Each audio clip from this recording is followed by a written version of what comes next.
friends, and welcome back. And if you're new here, my name is Kim. Just want to thank everybody for joining me in the kitchen today. I just wanted to bring you along. I'm getting ready to make dinner, and I'm going to be making a homemade sweet and sour chicken. It's a very easy recipe, doesn't take a whole lot of ingredients, and takes less than 20 minutes to make the whole dish. And it tastes a lot like what you get from those takeout restaurants when you like that red sweet and sour sauce. But instead of ordering takeout, this whole meal will cost you less than $10 to make it, and it'll feed a family of 4 to 6. So let's get started. Okay, so I just have a medium saucepan on my stove right now, and there's no heat under it.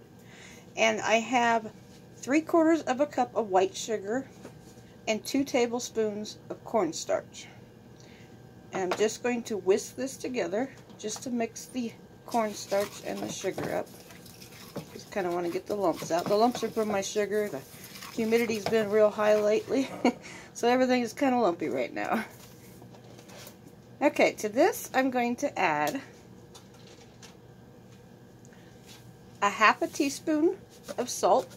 This is just regular table salt. You can use any kind of salt you want.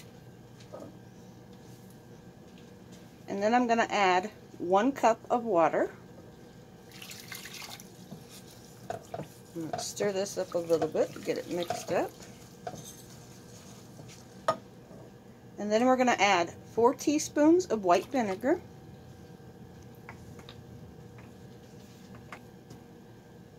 And now I'm going to add 2 teaspoons of soy sauce. This is a low sodium, but you can use the regular soy sauce. Okay, I'm going to stir this up real good.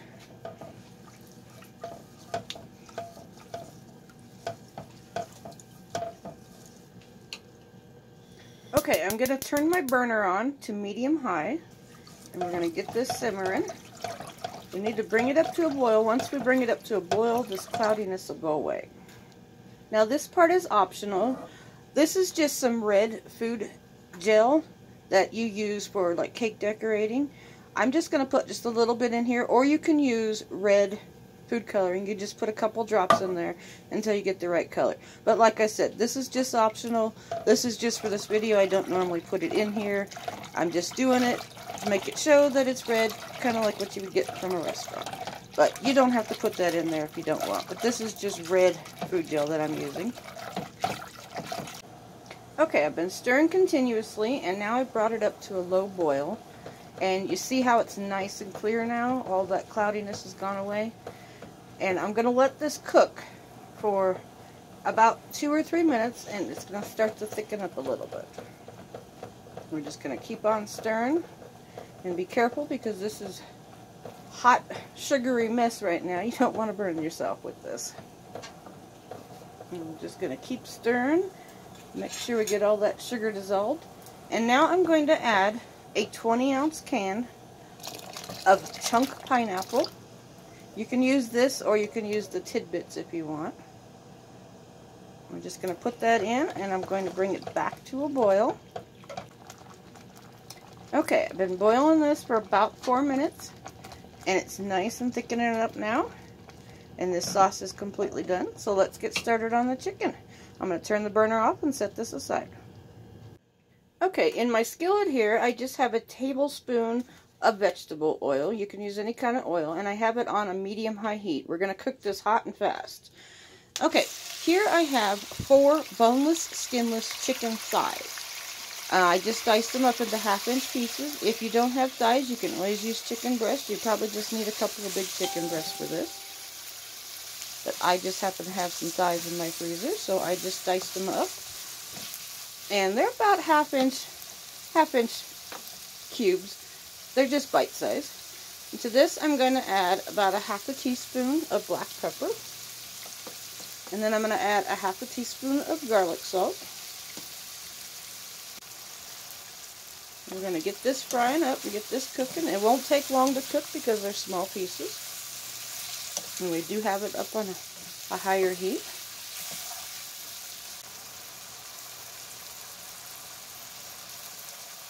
So how's everybody's garden doing this year? I hope they're doing really well. We're starting to harvest stuff and getting ready to clean stuff now. Got lots of veggies ready. We have been picking peas, and I've got a big bushel of beets that I'm getting ready to make pickled beets. Okay, here I just have 1 medium onion and 1 medium bell pepper, and I just diced them up into about bite-sized pieces, about the same size as the chicken, about 1/2 inch. And we're going to get this put in here. Now at this point you could add water chestnuts, you could add pea pods, you could add anything to this if you want. I'm just going to do this simple today, but you could add any other thing you want to add in here. Now I'm going to add a tablespoon of diced garlic. This is just the garlic that's in a jar. You could either add this or just a couple of cloves of garlic. I want to make sure we give this lots of flavor. And then I'm going to let this cook for about 3 or 4 minutes, just until the onions and peppers are done. We just want them nice and tender. Okay, now the chicken is cooked and the peppers and onions are both cooked. Now we're going to take that sauce we made and we're going to add this back into the pan.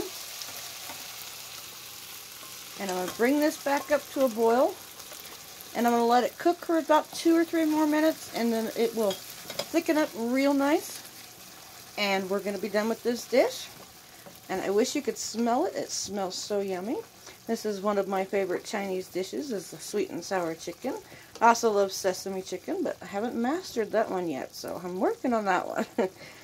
So we're just going to let it cook for just a couple of minutes and let it thicken up just a touch. It's got all that juice in there. Okay, so after just a couple of minutes, it's nice and thickened up, and doesn't this look yummy? The peppers and the onions have now got the flavor of the sauce.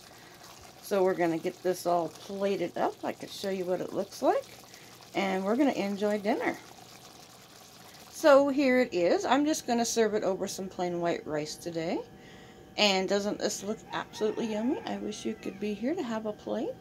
My husband is definitely looking forward to this for dinner. So I want to thank everybody today for joining me and following along, and I'm hoping you're liking the videos. And if you are, please hit the like and the subscribe button, or you can even share them out. I just want to say thank you again to everybody for joining me, and I hope everybody is enjoying watching this video, and I hope everybody's gardens are doing very well and they're getting huge harvests from their gardens. I'm going to be doing some more gardening videos shortly. So thank you again, and I hope everybody has a wonderful day. Thanks for watching.